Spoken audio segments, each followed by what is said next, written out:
자세히 보지 않으면 그냥 평범한 사람인데요, 양지열 변호사님. 네. 뜯어보면 평범하시지 않은 분이라면서요. 네, 안희정 전 충남지사의 모습이 네. 잡힌 거예요. 경기도 지역에 뭐 캠핑용품을 파는 데서 지금 매일 오른쪽에 나오고 있지 않습니까? 선글라스를 끼고 그냥 편안한 산행 복장입니다. 저걸 알아본 취재 기자가 저는 대단하다고 생각을 할 정도인데 네. 하여튼 캠핑용품, 산행 관련 물품을 사서 올라갔었고 얘기를 걸어봤는데 뭐 그냥 산에 올라가는 길이고 조용히 시간 아내와 함께 보내고 있다라는 그런 모습이었습니다. 그러나 김재규 교수님이 어떤 1심 재판 받기 전까지 또 수사받는 과정에서 뭐 당연히 그러리라고 밖에 생각할 수 없지만 굉장히 초췌한 모습이었잖아요. 그리고 그렇죠. 어떻게 보면 말하는 것조차도 힘들어할 정도의 모습이었는데 그래도 산에 다닐 정도가 된다. 그리고 산에 다닌다는 게 참 여러 가지 생각을 해요. 우리가 산에 간다면 몸도 몸이지만 뭔가를 추스린다는 의미로 많이 쓰이지 않습니까? 물론 네. 재판 준비를 하는 것도 있지만 자신을 좀 가다듬는 시간을 이미 좀 보내고 있는 게 아닌가 하는 생각을 하게 만드네요. 네.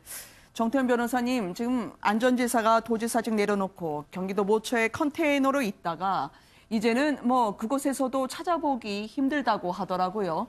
지금 산으로 올라가려는 거 아닐까라고 취재진이 묻긴 했었었는데 보시기엔 어떠셨습니까? 평소에 정작 모습만 보다가 좀 시청자 여러분들께서는 이 산으로 다시 들어가려는 듯한 안전지사를 보게 되거든요. 정작은 사실 사람들한테 보이기 위한 것 아니겠습니까? 네. 그런데 지금 안희정 전 지사 입장에서는 이번 29일 날 또 고등법원에서 재판도 시작하거든요. 항소심이 시작이 그렇습니다. 되죠. 그래서 그동안 지금 우리 양 변호사 말씀하신 대로 마음도 추스리고 또 한 가지 그동안에도 사람들한테 이 재판이 끝도 나지 않았는데 다니는 네. 모습을 보이는 것도 별로 아름답게 보이지 않거든요. 그러니까 아마 일단 음두 생활 비슷하게 하면서 이 심신을 좀 추스려서 네. 재판에 임하려고 하는 그런 것이 아닌가 싶습니다. 네, 직접 중형차도 본인이 운전하고 안전지사의 모습을 포착을 했던 취재진이었는데요. 지난 8월이었죠. 1심 판결에서 무죄가 나오면서 논란이 일기도 했었습니다. 당시 모습 그리고 항소심 대응 기자회견까지 이어서 보시도록 하겠습니다. 선고 결과 무죄 나오셨는데 한 말씀 부탁드립니다. 국민 여러분, 죄송합니다. 부끄럽습니다. 많은 실망을 드렸습니다. 다시 태어나도록 더 노력하겠습니다. 부끄럽고 죄송합니다. 미투 사건의 첫 번째 법적 결론인데요.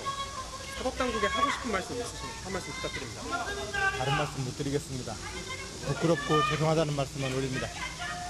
김지은 씨께 한 말씀 없으십니까? 세 분의 판사님, 제 목소리 들으셨습니까? 안희정에게 물으셨습니까? 왜 김지은에게 미안하다 말하며 그렇게 여러 차례 농락하였느냐 물으셨습니까? 합의하지 않은 관계이나 강간은 아니다. 원치 않은 성관계는 있었으나 성폭력은 아니다. 그때는 미안했지만 지금은 아니다. 뭐가 아니라는 것인가요? 바로 잡을 때까지 이 악물고 살아내겠습니다. 피고인 안희정에 대해서는 질문하지 않았다. 성폭력 사실이 알려진 직후의 해명과 검찰 조사 시 발언, 재판에서의 피고인 측 변호의 주장까지 스스로 번복해온 바에 대해서 재판부는 질문하지 않았고 확인 없이 판결했다. 2심 재판에서는 반드시 피고인에게 질문해야 한다. 오늘로부터 일주일 뒤에는 항소심 준비기일이 시작이 됩니다. 그러면 안전지사의 모습도 또다시 포착이 될 텐데요. 보이지 않는 위력이 있었다. 그러니까 위력이 존재만 하지 행사가 안 됐다고 하지만 그 말은 틀리다라고 하는 게 피해자 김 씨 측의 이야기입니다.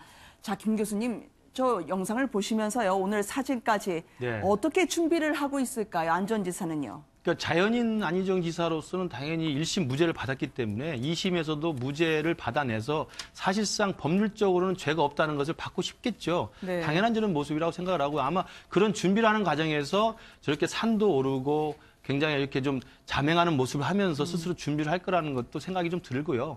그러나 이제 아까 그 1심 재판이 나온 다음에 여성단체에서 나왔던 이야기도 있습니다만 네. 실정법상으로 법리적 판단하에 의해서 1심 재판부에서 이게 위력에 의한 간음은 아니다라고 결론을 내릴 수 있다고 봅니다. 왜냐하면 실정법이 그 정도 돼 있다고 생각을 한다면 그렇게 낼 수 있는데 지금 우리가 생각하는 건 안희정 지사가 자연인 안희정이라기보다는 현직 충남도지사 안희정이었고 현직 전직 대통령 후보의 안희정이었단 말이죠. 그런 정치인 안희정으로서 자기가 같이 다니는 정치 비서와 정무 비서와 수행 비서에 대해서 그런 부적절한 관계를 동의에 의한 것이든 유력에 의한 것이든 간에 관계를 지속적으로 맺었다고 하는 사실 자체로서는 네. 실정법을 떠나서 이게 관습법이라든지 정치적인 재판으로 따진다면 사실 일단은 유무죄를 떠나가지고 정치적으로는 끝났다고 저는 생각을 하거든요. 그러면서 본다면 아마 여성단체에서 볼 때 실정법상의 문제가 있다면 그 실정법을 고쳐야 되는 문제가 있고요. 만약 실정법을 1심 재판부가 너무 협소하게 해석했다고 한다면 2심에서는 어떻게 해석할지 두고 봐야 될 문제이지만 문제는 정치적 상황과 국민 정서상으로는 안희정 지사의 저런 행동은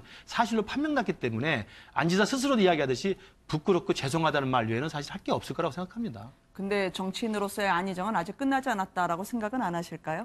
제가 볼 때는 국민들이 용납하기 쉽지 않을 겁니다. 아, 그래요. 알겠습니다.